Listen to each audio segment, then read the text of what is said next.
Hey guys, what's going on? Herbo back with you. I got some Red Wing stats. We're gonna look at some of their March numbers, look at their free agency, look at who's succeeding, who is failing.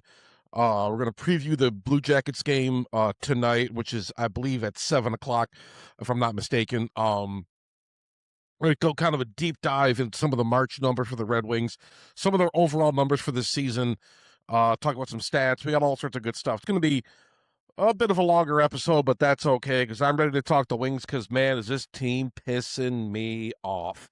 But, if you're watching this video, chances are you know the score as well. If you're a Red Wings fan, you cannot be happy with what you're seeing on the ice. Anyways, let's get into it. Let's just talk about March right now. I know we're in April, about a week into April. Let's talk about the March stats so far. March was a month of what could have been for the Detroit Red Wings, while the team showed flashes of brilliance like a dominant shutout of the Devils. They finished the month on a worrying slide that has them fighting for their playoff lives. In March, the Wings went 4-8-1. Late season slump is the primary reason they've fallen for comfortable top three Atlantic spot into the current wild card dogfight. Now they are officially out of a wild card spot. They're playing the Blue Jackets tonight. Both teams deadlocked at 88 points. This is pretty much a win or go home scenario. Both teams are out of a playoff spot, and both teams are spiraling, but we'll get into that a little bit later. The goal differential is very concerning to me. Detroit finished March with a -7 goal differential, 216 goals for and 223 goals against. They struggled to close out tight games, dropping several crucial one-goal contests to division rivals like Ottawa. Home versus road disparity. Despite the overall slump, the Red Wings were made relatively solid at the LCA, moving to 20-14-3 at home. However, their road record 19-13-5 took a hit with late month losses to Buffalo in Pittsburgh. So yeah, ugh. But we see look at the big three for this month, and as you expect, it's like the top line guys: Moritz Seider, Alex DeBrincat, Lucas Raymond. I know that besides I mean, Mo Seider, you're putting so much on his plate right now. He's the workhorse. He's blocking shots left and right. You're putting him out there for 22, 23 minutes a night. He's your shift leader. He's the guy you go to. And it seems like he looks worn out, man. They're way too dependent on Moritz Seider to, get the defense rolling, to block shots, to, basically head off, any offensive pushes, any forechecks and whatnot. You're way, way too dependent on him. This defensive core is very, very shallow, and it is absolutely a different kind of dynamic when Mo Seider's off the ice. But he had a big 3-point game against New Jersey Devils, 1 goal and 2 assists. He leads the team in hardest shot at 98.9 miles an hour. As of April 1st, he has 53 points, 9 goals, 44 assists. Alex DeBrincat, the primary engine of the offense, scored his 37th goal of the season late in the month. He has, I believe, has he broke the 40-goal plane? I'm not sure. As of April 1st, he had 78 points, 37 goals, 41 assists. Lucas Raymond maintained his point-per-game pace for the season, proving his 2024 breakout wasn't a fluke. He has 71 points, 24 goals, 47 assists as of April 1st. The power play, even during loss, the power play remained a top 5 unit in the league. Patrick Kane and James Van Riemsdyk combined for 5 power play goals in the month of March alone. Speed Merchant, despite being a rookie, Marco Kasper recorded the team's top skating speed this season at 22.84 miles an hour. Too bad he can't score goals. We got like another Darren Helm out there. Defensive workload. Moritz Seider continues to be the league's Iron Man, as we discussed earlier. So, yeah, but talking a little bit about some of the guys, in the middle six to bottom six. Dominic Shine provided one of the month's feel-good moments, scoring his first career NHL goal during the 3-0 win over New Jersey on March 8th. James Van Riemsdyk has been a sneaky good veteran addition, racking up 29 points and providing a net front presence that the Wings lacked in previous seasons. 29 points, I know it's not a bad contribution from a guy who's in his late 30s, a guy that provides something the Wings need, which is a guy in front of the net, like another Holmstrom kind of role on this team. And you're paying him peanuts too, so 29 points, that's fine. But we talked a little bit about, as we say right now, I think the Senators are above the, let's take a look at the standings here for right now. Let Take a look at the standings. Lightning in front. Sabres just clinched for the first time in like 15 years. Pretty crazy. The four teams have clinched so far. The Canadiens, 45, 22, and 10 with 100 points. Three teams with 100 points in our division. The Bruins, Senators round out the top five. And then you got the Red Wings at 6th, 88 points. And the Leafs and Panthers, just forget about it. Yeah, but right now, the Bruins, they're cruising right now. Well, they have lost 3 in a row. Never mind. But they're 6-3-1 the last 10. The Wings have lost a couple in a row. Blue Jackets, let's see, they lost 6 in a row. It's looking pretty bad for both teams. The -3, let's talk about that. The paper tiger effect, teams with a negative goal differential this late in the season almost never make deep playoff runs. It's just the Wings are winning close, high-strike games, but absolutely getting blown out when they lose, like that 5-1 loss to Pittsburgh. The first tiebreaker is in regulation wins, but if those are tied, it often trickles down. Having a goal differential that's 23 goals worse than Ottawa's means if Detroit ties the Sens and points in RW, they lose that spot every single time. The negative goal differential is a direct indictment on the team's defensive zone coverage, despite Moritz Seider's heroic plus 22 rating. The rest of the D Corps is struggling. Justin Falk is still settling in. He's -2 in 10 games. And young Axel Sandin Pellick has been a baptism by fire with -21, or -21 rather. The only reason the Wings are still in their the only reason the Wings are still in it is their clutch scoring. They've been masters of the 1-goal win and overtime thriller. If they can just tread water defensively and let Alex DeBrincat and Lucas Raymond carry the load, they can defy the stats. That's the problem, though. This team is not deep outside the top line.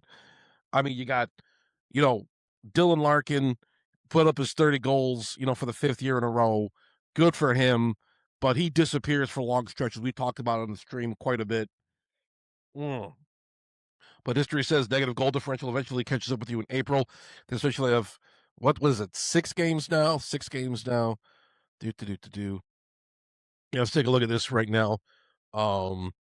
We got Red Wings, Rangers. Okay, lost to the Wild. We got the Blue Jackets tonight, Flyers one more time, Devils one more time. So, yeah, tonight, and then we got 4 games left. So you're playing the Lightning too, which doesn't make me feel good. But yeah, I don't know. It's just not looking good. It's not looking good. Personally, as far as coaching goes, I think McClellan is doing everything he can with this team. I think this team is checked out. I think guys just don't care anymore. I see Patrick Kane on the tail end of his career taking that god-awful penalty against Minnesota in the closing minutes, pretty much just giving the game away. And I just don't think anybody on this team is really plugged in. I don't think Todd McClellan's going to last past this season. I think he's as good as gone. He presided over 2 collapses. I don't think his aggressive style of coaching is going to work. I don't know if that means you got to bring in somebody like a Gerard Gallant, if he's even interested in the job, somebody like a Bruce Cassidy, more of a player's coach, if that's going to be the plan. Bruce Cassidy could probably get more out of this young core because, Marco Kasper and Nate Danielson, they have just not been scoring. Same thing with Mason Appleton. Emmett Finney, he had a couple nice moments earlier in the season, but he's pretty much a non-factor as well. It's a problem. Yeah, it just fucking. I mean, you got guys like Alex DeBrincat, who are playing extremely well. Lucas Raymond's playing very well. Granted, there's some drop off here and there.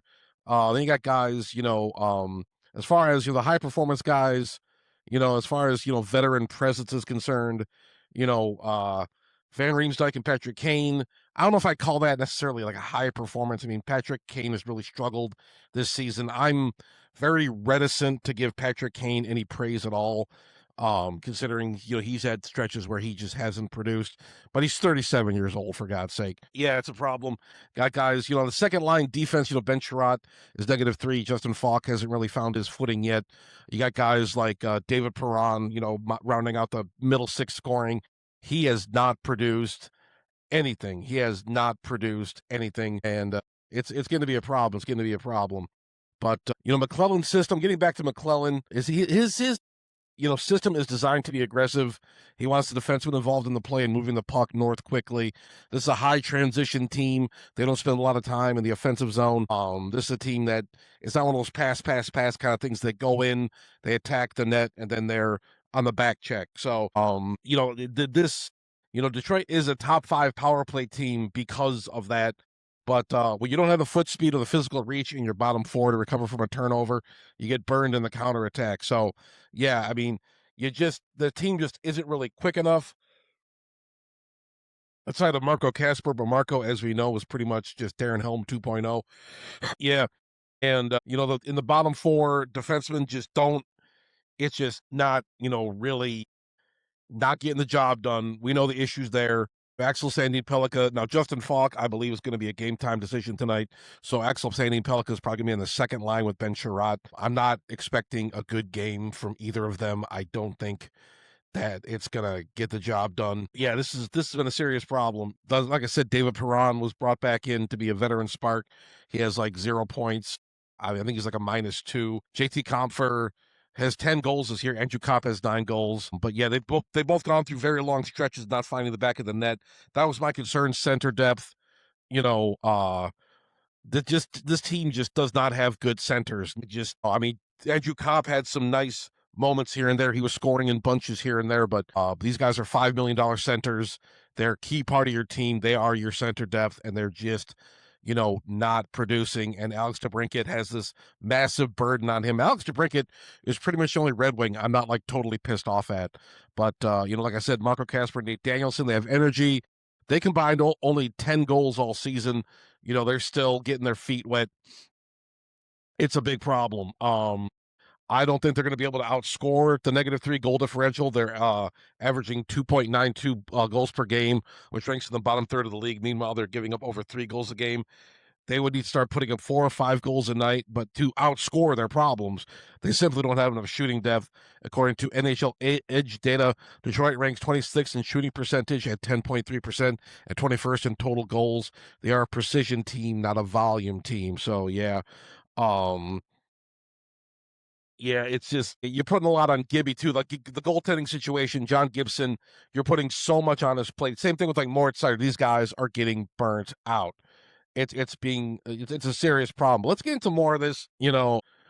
Outside, it's the 5v5 five numbers. I think you could put a little bit of blame on McClellan here. His system at 5-on-5 even strength just is not working. Outside of top line production from guys like DeBrincat, the 5 versus 5 offense has completely vanished. Early in the year, a lethal power play masked the fact Detroit struggles to generate consistent even strength pressure. Once the man advantage cooled off even slightly, the lack of secondary scoring became glaringly obvious. The middle and bottom 6 forwards simply haven't provided enough goal scoring support to win tight checking games. Depth has been a serious issue on this team, and you know what? It's a little bit of that is on McClellan. He's got to inspire these guys. He's got to move the lines around. He's got to put on a roster every night. But the main reason this team is struggling, or the big reason I think, is the depth on this team, is your forward depth. Your center depth is not producing. Your middle six is not producing. That's a big problem. Your power play is incredible, but other than that, you really got nothing. It's masking your other problems, and that is firmly on Steve Yzerman. And we're 7 years into this thing already. This team still has this many depth problems. It's bad. It's bad. But we get into the ill-timed injuries, lower body injuries to Dylan Larkin and Andrew Kopp. They're a massive blow. 2 crucial pieces down the middle. Right at the start of the playoff push, forced emergency lineup shuffles. We had like 5 guys from Grand Rapids in this roster for a little while. But yeah, everything, it just really shows you. That's another thing to take a look at. When Larkin and Kopp go down, we really got nothing else. I mean, we have nobody else on this team that can really step up to the plate. We got to go down to Grand Rapids and bring those guys up for a few games and then just pray for the best, especially now. It was, injuries, those things just happen. Larkin's been hurt before. We know the whole story. Larkin's taken some brutal hits. We've seen it, but this team has really not enough depth. There's just so many instances where this team is just not getting it done. The starts are flat in 4 of their last 6 games, including yesterday's matchup where they surrendered a natural hat trick to rookie Gabe Perreault. Oh, that's from a few days ago. They went down 3-0 early. That was the Penguins game, I believe. Yes, and they've had to play from behind. I think at one point, this stat is a little old, but I think in 9 out of their last 10 first periods, they did not score a goal. So they're getting off the late starts. They're always chasing. They're always playing from behind. And that's a big, big issue. Tom McClellan, he can only be blamed so much. And same thing, you could say maybe a little bit with Derek Lalonde, and you could say, I remember when Jeff Blashill got fired, a lot of people were kind of bummed out about that because Blashill had like nothing to work with, absolutely nothing to work with. And it was just clear that it was just never going to work out. Blashill was a guy, he was an internal hire. Will the Red Wings make another internal hire if this McClellan thing doesn't work together or work out? But I don't know. You have no depth like anywhere. You have like outside of your top line, you got no depth. I've said it a million times. Your defensive core isn't deep. Your goaltending situation, the tandem doesn't work. You're relying so much on John Gibson, and it's very, very bad, very bad. But let's take a look at some of their offensive stats since March 1st. 2.8, their goals for per game is 2.88. This ranks at the bottom third of the league during this critical span. 5 versus 5 goal share. This is the most glaring issue Detroit is generating. Less than 45% of the expected goals at 5-on-5, relying far too heavily on special teams to stay competitive. Power play percentage, 22.1%, a respectable number that has kept them in games, but has cooled off from their elite pace earlier in the year. Team shooting percentage, as we said before, hovering around 10%, 10.3%. Outside of DeBrincat and Raymond, the finishing talent just isn't converting on chances. Depth production, while James Van Riemsdyk has chipped in with timely points and a solid net front presence, the expensive middle six forwards like Compher and Kopp have struggled to generate consistent offensive pressure. Defensive stats, goals against per game, 2.97. You simply cannot win consistently in the NHL during a playoff push when giving up roughly 3 goals a night. Penalty kill percentage, 77.6, a major liability when the aggressive system breaks down. They're taking penalties and failing to kill them off at a playoff caliber rate. High danger chances allowed. Detroit is routinely bleeding high danger chances from the slot. The defensive structure often collapses under heavy forechecking pressure, forcing John Gibson to face high quality shots. The Seider workload, we talked about it before, but he's still logging massive minutes and pacing the team in block shots. The advanced metrics show a significant spike in expected goals against the moment he steps off the ice, highlighting a significant spike in expected goals against the moment he steps off the ice, highlighting the lack of depth behind him. As we know, the -7 goal differential for the month of March. Yeah, it's a big mess. We could talk about some of the all off-season stuff. You got to find. I don't know what this team doesn't need. Honestly, I mean, I know what they. I mean, they need help in every way. They got to take the pressure off Moritz Seider. They got to take the pressure off like John Gibson. They got to take the pressure off Alex DeBrincat. Your stars are getting so heavily pressured. It's absolutely insane. They got to fix the 5-on-5. They got to find a reliable two-way center, heavy forechecking winger who can create high danger chances. But you got to get depth on this goddamn team. Yzerman is going to have to be aggressive. He's going to have to spend some money. I don't know, what we're really expecting here, but it's just it's a problem. It's a problem. And we talked about Axel Sandin Pellikka struggles. He has 19 points this year, but he's -21. He's getting exposed in heavy matchup situations as he adjusts to the speed and the physicality of the NHL. If they didn't desperately need him, he'd probably be in Grand Rapids. But yeah, Compher, speaking of points, he only has 25 points this year in 76 games. Kopp has 41 points, but struggles to generate high danger scoring chances at 5-on-5, like everybody else on the goddamn team. James Van Riemsdyk, like we talked about him, he's been a solid net front presence. He chipped in with about 29 points, but he's a -14 rating, highlighting how easily this line gets pinned in the defensive zone during heavy forechecks. So yeah, it's a problem. David Perron, in 10 games, he has 1 point, he had 1 goal, and a -5 rating. It's just it's a problem. Let's talk about Justin Faulk a little bit. Jumping into Todd McClellan's aggressive pace-driven system mid-season is notoriously difficult. Faulk has been a bit hesitant as he learns the systemic reads, posting a -2 rating in his first 10 games. Because he isn't immediately taken over as a minute-munching shutdown guy, the coaching staff hasn't been able to confidently offload all the heavy defensive zone starts onto his shoulders. Moving ASP to the third pairing only works if his defensive partner can act as a reliable anchor. The veterans needing to play up to to the lineup to cover tough assignments. ASP is frequently paired with fellow rookie Albert Johansson or forced to a rotational blender. Two inexperienced defensemen on the third pair simply get caved in against each other and other teams' physical depth lines. Yeah, Albert Johansson, by the way, is a -10 on the season. McClellan's system doesn't really allow for a true hidden role. He demands that his defensemen pinch, activate, and push the puck north quickly. When he forwards turn the puck over the neutral zone, which has been happening frequently during the late season 5-on-5 slump, the defense is instantly caught in foot races and on man rushes, regardless of whether they are on the first or third pairing. So that's a big problem. But let's take a look. Let's preview tonight's game against the Blue Jackets. This is the definition of a loser leaves town matchup. Both the Red Wings and the Blue Jackets are limping in Little Caesars Arena tonight, deadlocked at 88 points, desperately clinging to the Eastern Conference wildcard race. Both teams are actively spiraling. Detroit has dropped 4 of its last 5, including that brutal blown lead to Minnesota, and Columbus is riding his catastrophic 6-game losing streak where they scored just 10 goals. Here's the complete preview. Justin Faulk is a game-time decision. He has a lower body injury, which explains why Axel Sandin-Pellikka is being forced in a top 4 role tonight next to Ben Chiarot. Hopefully Ben Chiarot can help him out a bit. But, as far as your first line goes, you got Finney, Larkin, and Raymond at your top 3. You got DeBrincat, Kopp, and Kane.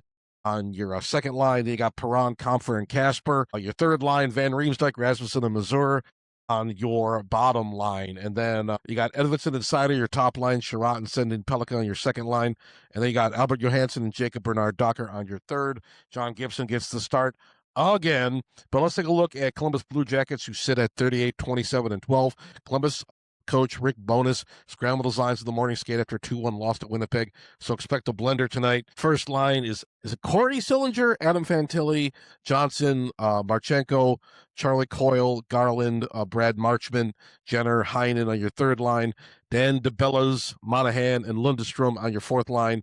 Defenseman is Zach Werenski and Fabro, Provorov and Matej Chuk on your second line. Christensen and Goodbranson on your third line. Goaltender is Greaves with Elvis Merzlikins backing him up.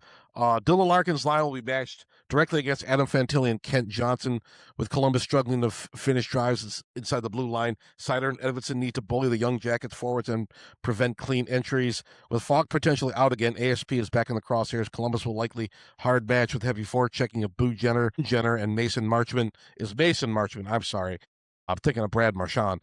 Against the Chiarot ASP pairing to force turnovers and exploit Sandin-Pellikka struggles deep in the defensive zone.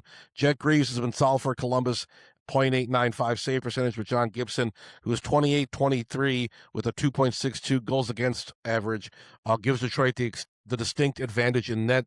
Gibson has been bailing out the defense all months and needs another vintage performance tonight. The other team is dominating 5-by-5 right now, meaning the game will be likely to be decided on special teams. Power play Detroit 22.03 13th, and Columbus middle of the pack, but 0 for their last few games. Penalty kill Detroit 77.27 25th, and Columbus 78%, rough but still slightly better than Detroit's numbers. Detroit is averaging 2.9 goals per game, 21st in the NHL, relying entirely on precision. Columbus averages 3.05, which is 17th in the NHL, but pumps a massive 28.9 shots on goals per game, which is 7th in the league. Columbus wants to play direct, high-volume hockey. Detroit wants to trade chances off the rush. If Detroit gets pinned to their own end, their 25th ranked penalty kill, a negative 5-on-5 goal share, will be in major trouble. Money line, Red Wings -118, Blue Jackets +100. Puck line, Red Wings -1.5 at +210. Blue Jackets +1.5 at -250. Over/under totaled 6 goals, over -115, under -105. So, yep. Those are just some stats. I've been going on for almost a half hour now, but what do you think are the biggest issues this Red Wings team faces? How do you feel about this going forward? So, leave a comment down below. Do you think the Red Wings are done? Do you think they're shot? I do. I know I made the Hermdo guarantee about this team, but it's just not panning out right now. It's looking absolutely terrible, and I feel like a real jackass for believing again. But anyways, let me know your thoughts in the comment section down below. Don't forget to subscribe to Detroit Fan Forum for all your hockey updates, and I'll talk to you guys later.